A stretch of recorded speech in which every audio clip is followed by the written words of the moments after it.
Zdraví vás vaše Wine Spillers. Tak, vítáme vás po delší době, ale máme pro vás tentokrát velmi, velmi vážné téma. Mám i ty brýle. Dnešní téma se jmenuje Životy dětí z dysfunkčních rodin. Bude to zase vlastně na 3 části. První část je úvod, druhá část je představení našeho hosta a třetí část budou vlastně otázky a odpovědi. Jak už jsem říkala, v dnešním díle to bude téma o životech dětí z dysfunkčních rodin, o dětech, kteří žili v dětských domovech a SOS vesničkách a o celém vlastně dopadu na jejich psychiku.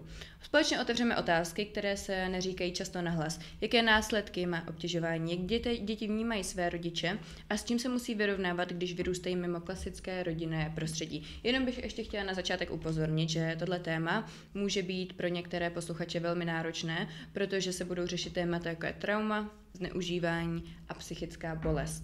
Tak, Izzy. Tak, dnes tu máme našeho hosta Evičku. Zdravíme tě.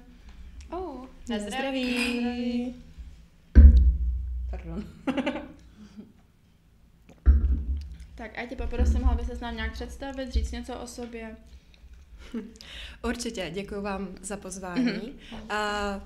Jmenuji se teda Eva Burgerová, je mi 24 let a pracuji jako pečovatelka v zařízení SOS Sluníčko v Karlových Varech. Je to vlastně organizace, která nabízí pobytové služby dětem ohroženým z dysfunkčních rodin. Děti jsou buď dány k nám přímo od rodičů, anebo mohou i přijít sami, že mají v rodině nějaký problém.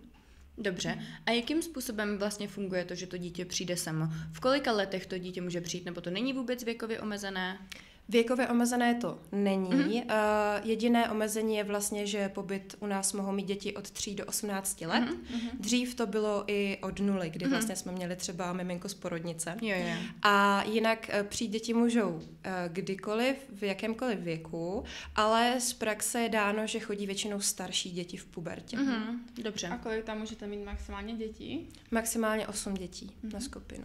Dobře. A hele, chci se zeptat, jestli třeba nás vlastně poslouchá někdo, kdo v podobné situaci je a přemýšlí o tom, kam by to měli jít říct? Jako je dobré se obrátit na policii, na školu, nebo přijít konkrétně jako za váma do té vesničky? Já myslím, že prvotně nejdůležitější je to vůbec někomu říct. Myslím si, že říct to kamarádce, říct to kamarádky mamince, ve škole někomu, komu jako věříte, je ten základní krok, který by měl být. Samozřejmě učitel ve škole má oznamovací povinnost, kdy má vlastně povinnost oznámit, že se něco děje špatně v té rodině. Další možnosti jsou samozřejmě policie, nebo nějaký sociální orgán, jako třeba OSPOD. Dobře. A řekneš nám vlastně o svém příběhu? Co tě k té práci dovedlo? Proč jsi se rozhodla to dělat? No, určitě. Já si pamatuju asi první moment, to bylo ještě na střední škole. Studovala jsem vlastně pedagogickou školu a byli jsme se v rámci praxí podívat vlastně v SOS Sluníčku. A když jsme odcházeli, tak se zrovna vraceli děti domů asi z vycházky a jejich reakce na vlastně skupinu holek bylo, to jsou naše nové maminky, jo, takže to si pamatuju a to mě tak jako zůstalo v paměti a vlastně pak jsem viděla inzerát a hned jsem věděla, že to je pro mě. A zároveň jsem i věděla, že to chci dělat, protože sama jsem z dysfunkční rodiny, takže si myslím, že mám o něco větší pochopení pro ty děti, než třeba lidi z běžných rodin. Tak ještě se chci zeptat, jaký je vlastně nějaký ten nejčastější důvod, jak se tam to dítě ocitne? Nejčastěji většinou je to na popud rodičů, kdy vlastně rodiče na svoji vlastní žádost dají dítě k nám s tím, že přišli o bydlení většinou. Nebo že jsou nějaké problémy jako finanční, nebo že mají nějaký jiný problém, můžou to být i třeba drogy, alkohol, domácí násilí. Musí uvést prostě nějaký důvod a my potom vlastně vyšetřujeme, co a jak v té rodině je nebo není. Pokud přijdou děti sami, měli jsme taky případ, kdy klučina, tuším, že mu bylo už 17, byl už starší, přišel na svou vlastní žádost, že vlastně v rodině to není úplně ideální, že jako spoustu věcí musí dělat sám a takhle. A vlastně po dobu toho, co byl u nás, tak vlastně se zjistilo, že rodina o něj opravdu zájem nemá. A já si myslím, že on to tenkrát udělal tak jako na truc. Jo, takový to, že se zbalíte kufřík a prostě tak já tady už nebudu. No, tak si zbalil kufřík a oni ho opravdu potom jako nechtěli. A když se to dozvěděl, tak to bylo hrozný pro něj, protože on jako doufal někde v sobě, že právě tímhletím jako činem, tak si řeknou, že aha, tak asi je něco špatně, tak musíme ho teda dostat jako domů.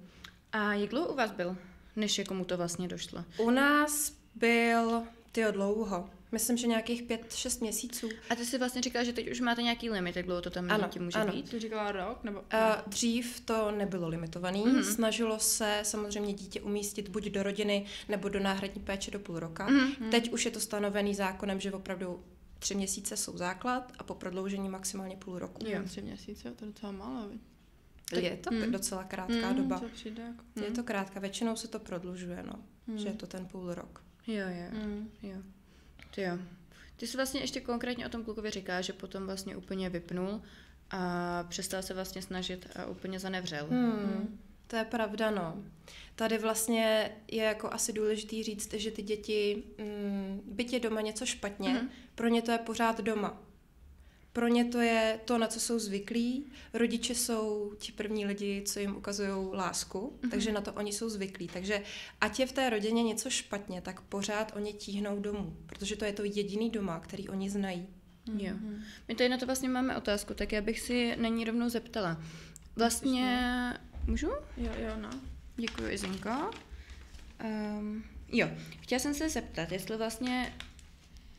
Teď nemyslím třeba jako tohohle kluka, ale jako rodiče, kteří jsou fakt jako, že třeba feťáci, anebo na tom fakt jako nejsou dobře, že nejenom finančně, ale že fakt mají nějaké jako psychické problémy oni, jestli navštěvují tyhle děti a vlastně do jaké míry ty rodiče ty děti navštěvovat můžou a jestli je to vlastně pro ty děti dobře, jestli jsou rádi, že je vidí, anebo naopak, jestli je to třeba ty děti zastaví v nějakém osobním růstu a zase do toho jako spadnou, anebo zase jako začnou mít deprese a tak dále. Co si o tomhle myslíš? Tak tohle je hrozně individuální věc, jo. Jsou rodiče, kteří chodí na návštěvy, samozřejmě můžou, jo. Děti jsou pořád v jejich péči, takže pořád jsou to rodiče, pořád můžou vidět své dítě. Pokud je tam nějaký problém, jakože zneužívání, fyzický násilí, psychický násilí, psychický týrání, není vhodný, aby rodič navštěvoval to dítě. V těchto případech jsou vlastně návštěvy buď úplně zakázané, anebo jsou asistované kontakty, na což já třeba osobně mám kurz, kdy vlastně je tam nějaká třetí osoba, nějaký pracovník, který dohlíží na to, aby návštěva probíhala v pořádku. Jo, jasně. Každé dítě to vnímá jinak, řekla bych, že to je asi podle věku, jak moc si toto dítě jako uvědomuje. A zažila jsem případy, kdy bylo dobře, že rodiče nechodili, protože to dítě najednou se mohlo soustředit na něco jiného, najednou začalo řešit samo sebe, své problémy, nebylo ovlivňovaný rodičema. A jindy zase rodiče chodili docela dost často, až to bylo na škodu, protože to dítě z toho mělo absolutní guláš v hlavě. Jo. Kolikrát i ty rodiče jako navádí, jako hele, ty seš teď tady, tak neposlouchej prostě tady jako dělej si, co chceš prostě, jo. Což je taky špatně a taky jsme i zažili, že vlastně byl tatínek, který vlastně zneužíval dceru a nevědělo se to. Zjistilo se to vlastně až v průběhu a prvotní návštěvy vlastně bylo, že jí naváděl, jako hlavně to nikomu neříkej. To musí zůstat mezi náma, to je naše hraní. Můžu se zeptat, kolik té holčice byla? 6. A jakože chápala to? Podle mě ne. Nikdo jí neřekl, tohle je špatně. Právě. Ona to jako dítě vnímala jakože normálně v uvozovkách a vlastně v průběhu se přišlo na to, že byla teda zneužívaná, protože prostě jsou věci, co si dítě jako nevymyslí. Jo? A vlastně, když jsme to zjistili, protože naší prací je i samozřejmě pozorovat ty děti, zjišťovat, jak na tom jsou psychicky, píšeme vlastně i zprávy, které potom se posílají na soud, na OSPOD a díky tomu tak jsem se ocitla i u soudu, kdy jsem vlastně mluvila za tu holčičku. To jsi říkala, kolik ti vlastně v té době bylo? To mi bylo 22, 21 nějak. To je jako hodně hustý, no. Ale my se vlastně měli schůzku předtím s Evičkou, kdy jsme to probírali, co budeme řešit. A vlastně jsme se dostali k tomu, že když jsou ty děti jako takhle, je to jiný, když je třeba 15, a když jsou ty děti takhle extrémně jako malí, tak vlastně neví, že to není normální. To nebo ne. Že si jako myslí, že rodiče chtějí pro tebe všechno nejlepší a když pak jako k něčemu takovému dojde, tak vlastně neví, že to není v pořádku, no. Ale ono i ty starší to vnímají jako hrozně zkresleně. Jo. A řekla bych, že nechtějí přiznat třeba, u těch mladších bych možná i řekla, že je jako jednodušší to poznat, než u těch starších, jo. Protože ty starší jako už mají svůj věk, svůj názor a nemusí to hned jako dát znát. Tam je to těžší potom odhalit. A je to častý? No, častý. Asi nemůžu říct, jestli to je častý, ale jako mě už to nepřekvapí v té práci. Prostě. Tam se opravdu jako setkávám zneužívání, psychický týrání, fyzický týrání. Tam je taky důležitý, že i psychický týrání je pořád týrání. Je těžší ho odhalit, ale má to stejné následky jako fyzický týrání. A tohle jsou prostě jako běžné věci. Samozřejmě běžný nejsou, ale v naší práci běžný jako jsou. Snažíme se co nejvíc přiblížit rodině. Teď jako nechci znít, že to je prostě týrání, hrůza, katastrofa. Snažíme se žít jako každý den jako v normální rodině. Jo, ráno máme snídani, jedeme s dětma do školy, uvaříme, jedeme pro děti ze školy, učíme se, jdeme na výlet, na hřiště. Fakt se snažíme jako normální rodina v uvozovkách fungovat. Mezitím pardon, že ti do toho se hrozně omlouvám, mě jenom napadlo, jak na to třeba koukají učitelky ve škole, když potom komunikují s váma vlastně místo těch rodičů. Snaží se těm dětem jakoby pomoct, snaží se nějak jako, nebo je naopak jako dávají stranou od těch dětí, když třeba jako nevědomě a koukají na ně nějakým způsobem jinak, nebo je zařazují do kolektivu. Tady nevím, jestli je dobrý, když to ty učitelky ví, že to dítě jako v našem zařízení, nebo když to neví. Protože když to ví, tak je docela častý, že se neví, jak k tomu dítěti chovat. Když to neví, tak vlastně se chovají jako k běžnému dítěti. Jo? Stalo se nám, že učitelka nám volala, že prostě hele, on se furt pere, on má prostě furt nějaký problémy, co s ním, jo. A tam jsme potom řešili, že jako vemte ho stranou, dejte mu čas, on se vydejchá a bude to v pořádku, protože tohle byl třeba kluk, který byl doma mlácenej a ve škole vlastně, když byl, tak to byl pro něj poprvý prostor, kdy on se mohl nějak projevit. On konečně měl prostor, takže prostě mlátil ostatní, jakoby, jo. Takže když to ta učitelka potom ví a ví, jak na to dítě, tak k němu může takhle přistupovat.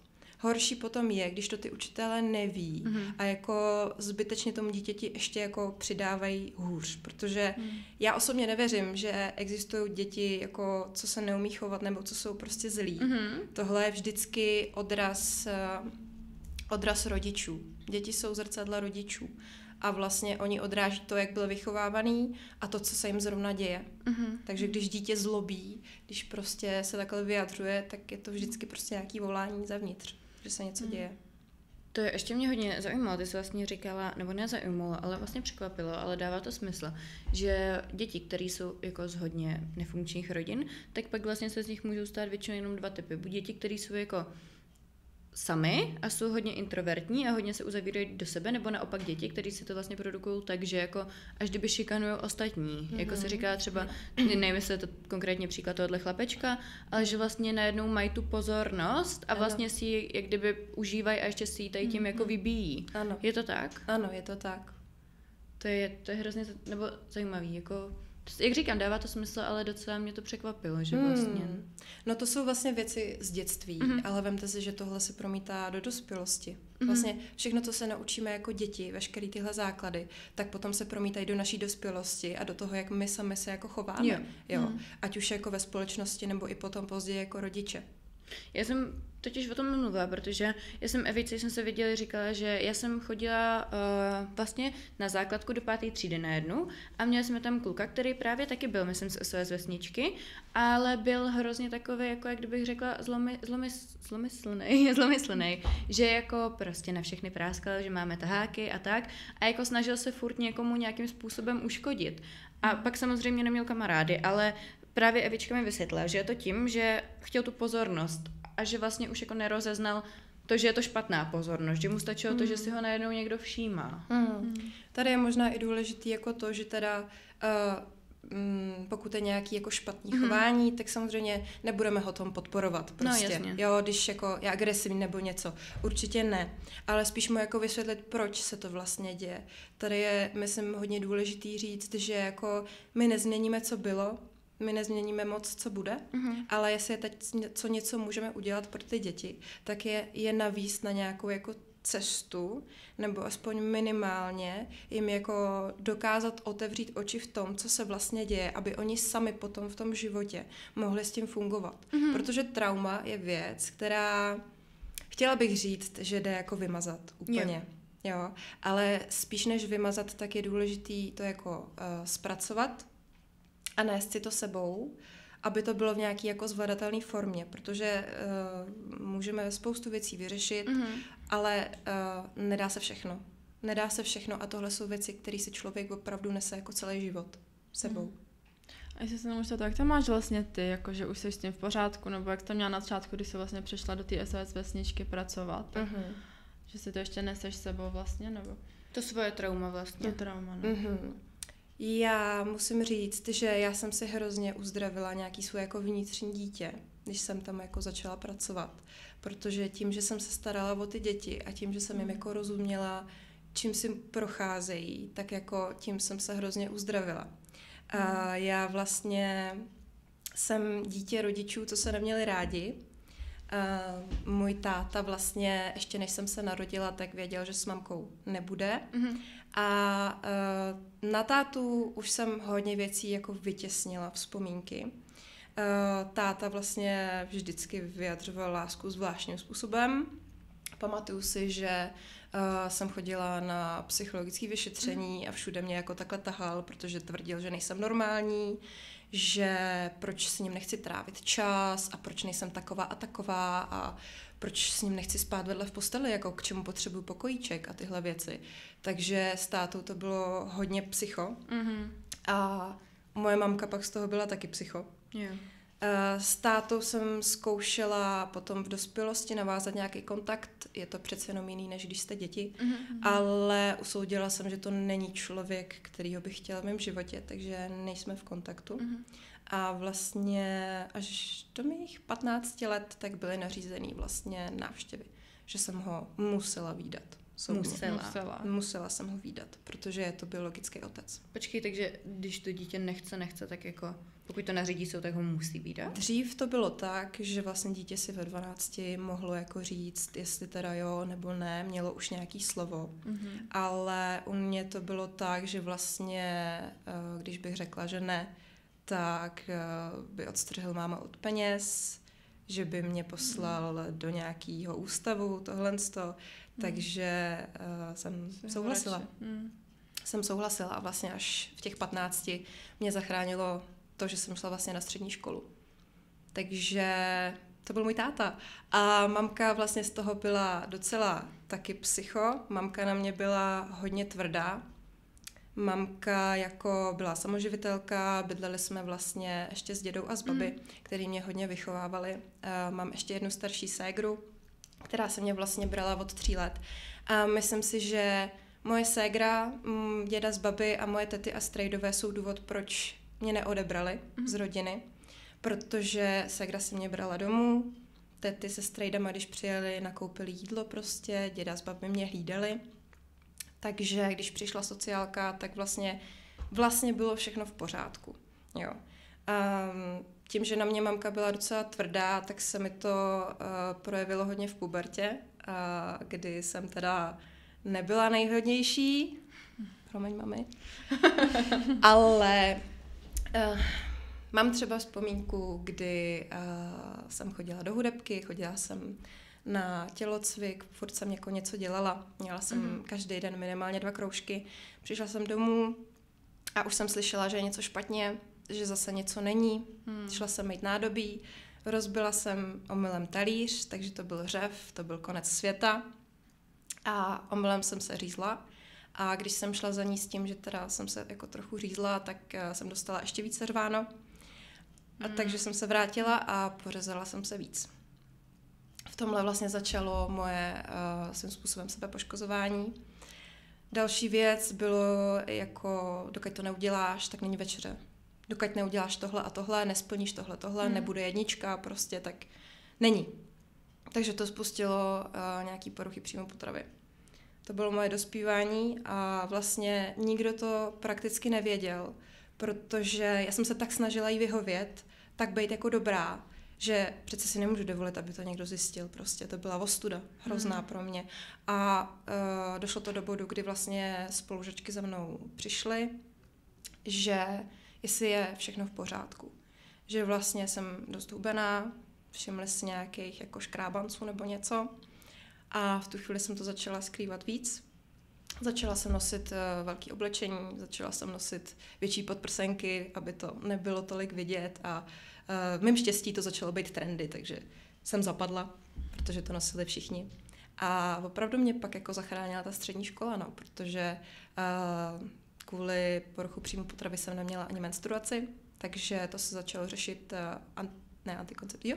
antikoncepcí, kterou jsem dostala, na to jsem vlastně přibrala, takže se to jako zlepšilo. V 15 jsem začala i pracovat, takže už jsem mohla být méně finančně závislá na rodičích. Vlastně v tu dobu jenom díky tátovi jsem mohla studovat školu, protože platil tohle, takže pak už jsem se postupně mohla od rodičů co nejvíc jako odpoutávat.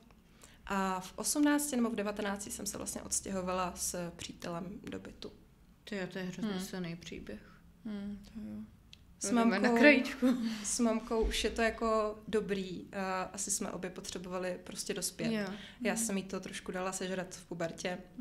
Začala jsem se bavit s různýma lidma, nejezdila jsem domů a můj únik byl alkohol, marihuana, takže to si trošku užila, ale dospěli jsme obě a jsme v kontaktu a jsme jako v pořádku. A dokážeš říct, jestli jsi zpětně ráda za to, že tě neodebrali? Asi jsem ráda, že mě neodebrali, ale kdo ví, co by bylo, kdyby mě odebrali. To opravdu jako, nevím, nemůžu říct, prostě. Ty jo. Tak to bylo a tak to je. A ty si to vlastně v průběhu někomu neřekla, že si to nechávala celou pro sebe? Nebo jak no to říkala, že na to přišly až holky vlastně. No ale jako ještě předtím, tak si o tom vůbec nemluvila nic. Ani třeba s těma tetama? Nebo s babičkou, s dědou. No, tety to věděli, ty přece, když přišla sociálka, bych říkala. Jo. To je fakt silný tohle.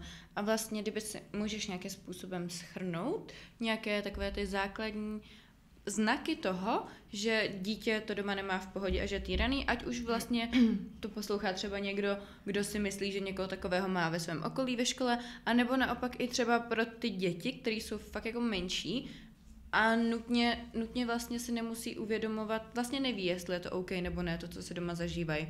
Takže jsou nějaký takový základní, já třeba znám nějaký základy toxického vztahu, tak jestli něco takového. Bývalý mě hodně naučil, zdravím. Tak jestli je něco takového třeba i s tím týráním právě takhle. Je, určitě, ale je to nejenom v dětství, ale i samozřejmě v dospělosti. Když někomu, ať je to dítě nebo dospělý, není dobře, vždycky to dá znát. Prvotní jsou jako nějaký fyzický znaky. Člověk zhubne, začnou mu padat vlasy, začne být nervní, tělo se klepe, jo, jsou to taky jako prvotní náznaky. Když konkrétně o těch dětech budeme mluvit, tak prostě ve škole jako, jakou má svačinu prostě, jestli vůbec má svačinu, jo.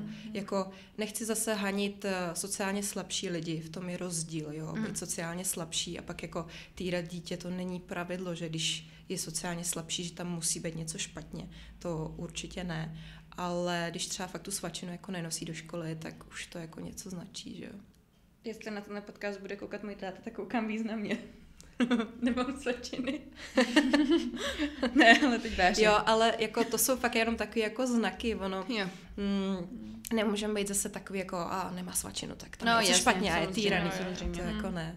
A já si pamatuju třeba, že jedna moje kamarádka takhle si něco zažívá podobného ve škole, že jako někoho takhle tam měla a že vlastně diskutovali o tom, jestli to říct ty učitelce nebo to neříct, nebo jestli tím naopak ještě víc ublíží nebo přilepší. Jsi názor toho, že vždycky to říct, pokud si v okolí toho člověka, který vypadá, že není OK, vždycky to říct nějaký učitelce, nebo se třeba nejdřív o tom pobavit s tím člověkem? Já myslím, že je důležité o tom mluvit všeobecně. Jo? Kolikrát stačí opravdu o tom jenom mluvit, že to je prostě nějaký jako chvilkový problém, který už jenom tím, že to někomu řeknete, se vám uleví. A důležité je, myslím si, uvědomit, jestli je to dítě jako v ohrožení života. Jestli to je opravdu jako vážný natolik, aby to dítě muselo být odebraný. Jo. Někdy jsou prostě problémy krátkodobí, kdy jako pomůže opravdu o tom aspoň mluvit. Jo, jasně. Já o tom teď takhle přemýšlím po těch znakách, ty jo? No. Že říct, neříct. Ne, to já ne. Ne, já jsem z normální rodiny, to ne, ale spíš přemýšlím, že jsem jako takhle v životě párkrát jako se setkala s někým, víš? Jsi to všimla u někoho, jakoby. Všimla jsem si toho u někoho, ale já jakože nejsem úplně vždycky člověk, který by šel a ptal se na to, víš, protože no znáš mě, jak já jsem, jako... No je to taky blbý, no, jakoby přijde. Hele, a ještě v pohodě doma. Já hlavně vůbec nejsem empatický člověk, myslím, takže jako já nechci říkat nějaký problém.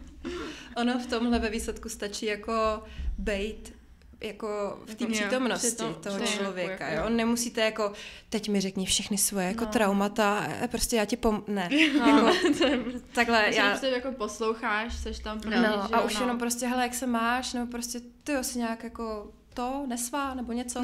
Jo, prostě reálně bejt prostě u toho člověka, vnímat, co říká a jako, to zní asi jako klišé, ale prostě buďte na sebe hodný, prostě jako nikdy nevíte, kdo si zrovna něčím jako prochází a prostě jako bejt hodný nic nestojí a opravdu jako i já ze své zkušenosti prostě, když přijeli ty moje tety a přivezli mi prostě bonbony, tak to bylo prostě skvělý, jako úžasný, jo. Je, to je hezký.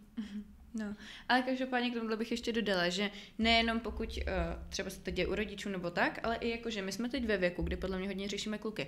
A jako je super, fakt jako já všechno vykecám, Izabelce. A je to fakt jako dobrý někdy, protože když se mi jako děje něco třeba s nějakým chlapem, tak já kolikrát jako jsem tak zmanipulovaná, že nedokážu sama rozeznat, jestli je to v pohodě nebo ne a dokážu si představit, že je to takhle v té rodině, protože ty tomu klukovi stejně jako těm rodičům věří, že pro tebe chce jenom to nejlepší, takže fakt je dobrý, když jste s prominutím slepičí prdelky a všechno řeknete buď doma nebo aspoň kamarádům a vlastně kolikrát tak to jako vysvětlujete, tak si sami vlastně uvědomíte, tohle není OK, a nebo vám to řekne právě třeba kamarádka jako z toho třetího pohledu a řekne ti, hele, ale tohle je prostě jako red flag jako prase. Takže to je určitě dobrý, nenechávejte si věci pro sebe a buďte ukecaný. Fakt je to dobrý. Doporučuju. Klidně můžete přijít za mnou. Doby tady. Jestli ty neempaticky bys jim pomohl. Můžete mi napsat na Instagramu. No určitě a tak, když si to vemte jako rodiče, to jsou první lidi, co nám ukazují lásku prostě. Takže i ono se říká, že vlastně hledáme partnery jako naše rodiče. To jsou naše, no. Jo, a musím říct, že je to docela pravda. Až mě to jako děsí. Ale důležité je si to jako uvědomovat prostě.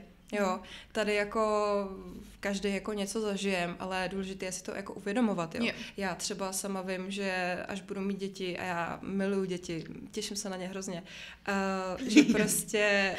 To je o tom taky pořád básní. Jo, se těším. No a vím, že prostě jsem dcera svých rodičů, jako všichni jsme děti svých rodičů, prostě máme ty geny v sobě, to jako nezměníme, ale změníme to, jak nad tím přemýšlíme, jak si to uvědomujeme prostě a já vím, že pro své dítě chci to nejlepší a to znamená prostě nedělat stejné chyby, za který za prvý nejsem zodpovědná, to mi třeba taky hodně pomohlo, když jsem jako dospívala, říct,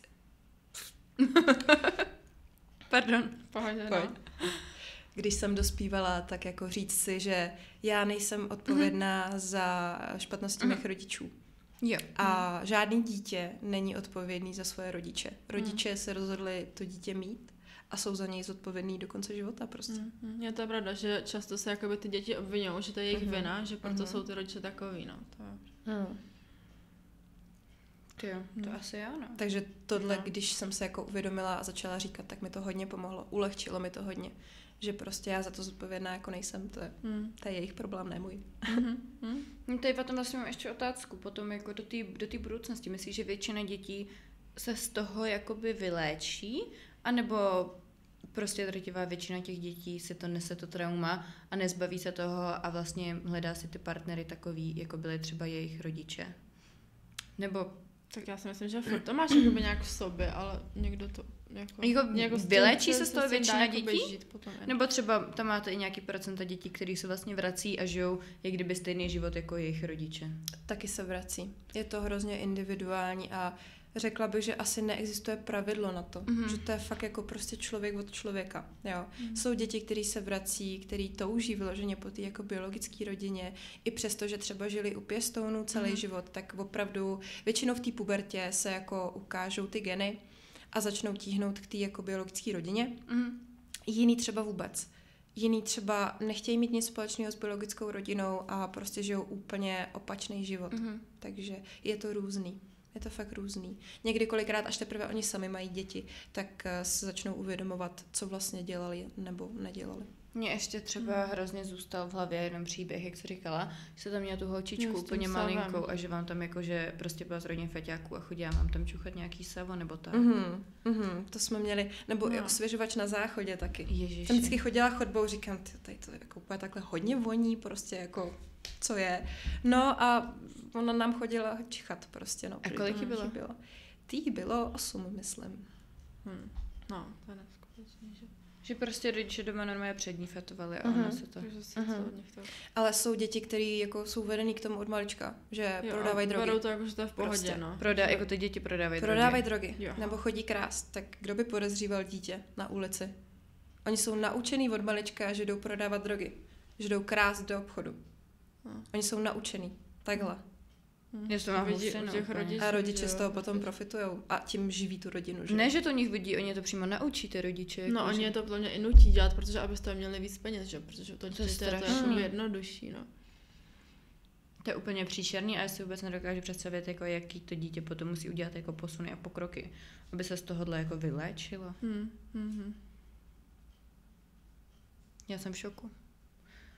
Já minule, když jsme měli vlastně s Evičkou schůzku, tak já jsem třeba 3 dny jenom takhle byla a prostě jsem o tom přemýšlela. A jako za boha jsem to nemohla. Něco, že to... A za boha jsem to jako nemohla, furt jsem si otravovala a prostě jsem to nemohla dostat z hlavy, protože to je takový úplně jako téma, který vlastně, když vysloveně nemáš někoho takhle z rodiny, tak podle mě si to jako vůbec neuvědomuješ. Víš, že to je, nepřemýšlíš o tom, ale a vlastně na mě to určitě měl největší dopad, když se říká ty konkrétní příběhy, protože to vlastně nejvíc jako tak vidíš a představíš si to a je to fakt jako hrozné, co se děje. A hlavně těch dětí hrozně líto, protože když jsou nějaký feťáci dospílí nebo to tak, nebo vězni, tak se to všichni jako můžou sami, prostě jejich problém, ale ty děti se do toho narodí úplně jako nevinný totiž. A je to úplně... Ale to je tak prostě a jako asi kdo si tím jako neprošel, tak jako můžete si to jako představit, ale teď si třeba představte na to, na co jste zvyklí, na váš domov, všechno, jak funguje váš život a najednou vás někdo vezme, dá vás úplně pryč a najednou vám řekne, že to bylo všechno špatně. Mi vyhrožoval rodiče, že mě dají k cigánům, když jsem byla malá. No, že prostě všechno, na co jste byli zvyklí, veškerý celý váš život je vlastně jako špatně, že vám někdo najednou řekne, tak já bych se z toho jako rozložila, kdyby mi tohle někdo řekl. To je jako prostě. Celou dobu byla v tom, že je to jako v pohodě, že to tak má být asi, no. A pak ne. Takže kolikrát k nám ty děti přijdou jako nechtějí u nás být prostě. Kolikrát, že my jsme ty špatný, že my jsme jako odebrali z té rodiny prostě. Jo, takže... A ještě... řekni prosím, jak se tě jednou ptal ten kluk, jestli je normální mlátit jako ženský, kolik mu bylo? Tomu bylo 15. 15? Tomu bylo 15 a to byl zrovna krásný příklad, kdy jako na to, co byl celý život zvyklý, tak vlastně jako jsme mu řekli, že teda ne. To je 9. třída až prvák. A on teda měl, že jakoby táta mlátil mámu? Jo. A pak táta jako zmizel, tuším, a on pak začal mít výchovný problémy. A byl, myslím, že ve výchovňáku, teď si nejsem jistá. A vlastně... Promiň, a výchovňák je dětský domov? Ne. Nebo? Ne. Výchovný ústav, to je taky pobytový a to je pro problémové děti. Jo. U nás, naše zařízení, není dětský domov. U nás ty děti ještě nejsou odebraný od rodičů jako na dobro. My jsme jenom jako přechodná stanice. U nás se teprve rozhoduje, co s tím dítětem bude. Dětský domov, je to už pak na dobro. Dětský domov už jsou děti odebraný vlastně od rodičů, soudně. No a ten klučina tak vlastně přišel k nám a začal mít problémy, rval se ve škole, tohle tamhleto. A pak prostě přišel jako do kuchyně a říká, hele teto, to jako není normální, když jako chlap mlátí ženskou. A já se na ně tak podívám, říkám jako, No to jako není prostě, jo, takže už jsme se tam potom začali bavit a další jako, co sám jako zažil a takhle, jo, takže jako on za to nemohl, jo, ale prostě v tom starším věku už je jako těžší to dítě jako navést na nějaký jako jiný směr. Už jsou tak jako zažitý v tom, je to těžší. Furt, když je to dítě menší, tak furt se s ním dá jako víc nějak pracovat, formovat. A vlastně kolik to máte, v jakém věku to máte nejčastěji děti? Nebo to není vůbec to nejde různý, říct, to je různý. Třeba dřív, tak jsme měli ještě miminka, že jo, nám jo. vlastně dávali, rovnou odebrali jako z nemocnice, feťačce, tak jsme dostali a ta u nás byla hrozně dlouho, jsme naučili jako mluvit a chodit a to bylo krásný, no. No a jaký jsou tam nejčastější situace vlastně, nebo to taky bys nedokázala říct, to je různý? Nejčastější jako, proč jsou u nás ty děti? Jo. No, to myslím. No, nejčastější je asi ztráta bydlení těch rodičů. Takže to vlastně jsou často i nějaké jako normální rodiny, kterým prostě akorát jako došly finance, že to nemusí být nějaký jako úplně tragický případy. No, jo. Smysl, no, že... Nebo jsou odebraný vlastně ospodem, ne rodičema vlastně daný k nám, ale ospodem, že tam je dlouhodobě jako něco špatného a nelepší se to. Jo, ono pro ty rodiče potom, když už jim to dítě fakt jako vemou, tak už je to takové jako znamení, že teda asi je fakt něco špatně. Protože jako oni sami jako neví kolikrát, že dělají něco špatně, jo, ty rodiče. Ono kolikrát ty rodiče potřebují nějaký pobyt, ne ty děti, jo, ale to jako bohužel, no. Takže i pro ně to je. Samozřejmě je spoustu jako terapeutů nebo poraden, kam můžou docházet ty děti, jako dětský centra prostě, kde jsou odborníci, kteří těm rodinám můžou prostě pomoct, jo. Tady je fakt jako důležitý o tom mluvit. I jako dospělej, i jako to dítě prostě. Protože kolikrát fakt se dostanete do situace, kdy prostě to neovlivníte. Někdy ne, no. Takže bych ještě možná ke konci dala nějaké poučení. Takže prostě poučení, pokud někoho takového máte v okolí, je teda ptát se, být milá, neodsuzovat a pokud to vypadá, že jde o život, tak prostě někomu to nahlásit, že jo? Někomu to říct, určitě o tom mluvit. A pokud jste to dítě, nebo se vám něco takového doma děje a máte pocit, že to není normální, nebo nevíte, jestli to není normální, takže teda kdo by byl ten první člověk, se kterým by měli jít, když už jako třeba to řekli kamarádce, ale chtěli by to říct někomu jako dalšímu? Rodičům třeba ve škole, pokud někomu jako věří nějaký jako poradkyně nebo třídní učitelce, nějakému dospělému člověku prostě, který třeba není úplně zainteresovaný do té rodinné situace, jo, tak opravdu jako o tom mluvit. Na každé škole vlastně by měl být nějaký psychický poradce. O tom jsme mluvili. My máme na škole a na základce jsme měli. My máme. A koho máme? Paní Reskovou. Fakt, jo, to je psycholožka. Aha, tak jo. A na základce si pamatuju, že jsme vlastně taky měli, takže to určitě. To určitě jde. Tak ještě jenom, kdybys měla vlastně možnost těmto dětem z tohle situací říct jednu myšlenku nebo radu, která by to byla? To je těžký říct, tam je to jako hodně.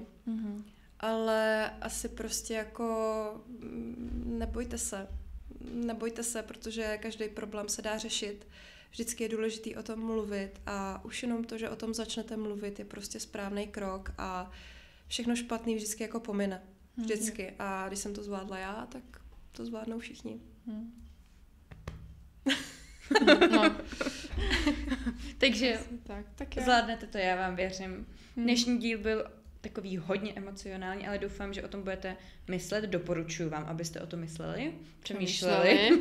Protože fakt jako, pokud jste si to nezažili, tak prostě myslím si, že je to něco, o čem by každý měl něco vědět. A je to takový zanedbalý téma. Je to hrozně. Jakoby, že se to vůbec neřeší, že Ne.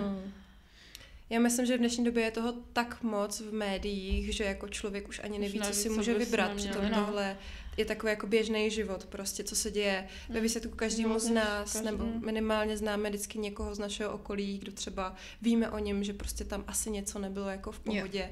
A taky žije prostě, no. Jako zase myslím si, že je důležitý taky brát ty děti nebo i ty lidi prostě jako lidsky. Prostě, jo.